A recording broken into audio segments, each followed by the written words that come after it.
Hi guys, तो मैं Rinku hacker UP 45 से फिर से आ गया है न्यू वीडियो में मकरी वैली।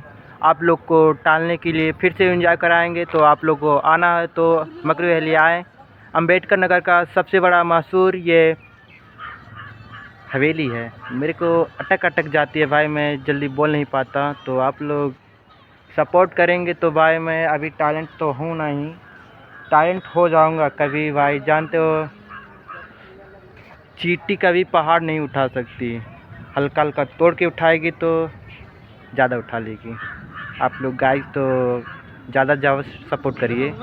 तो मैं भी ऐसे ही टालने आया था, मेरे बहुत दोस्त आए थे, आप लोग के साथ भी अभी दिखा रहे हैं कि आप लोग की भी बीच में वो लोग आएंगे। तो देखिए ये भी थे, हमारे दोस्त ही थे सब। तो आप लोग कुछ पूछेंगे तो बात बता देना। इन लोग का भी यूट्यूब चैनल है और इंस्टाग्राम पे ज़्यादा सपोर्ट करिएगा। तो मेरा भी चार्ज नहीं है वीडियो। कलीम सिद्दीकी मेरा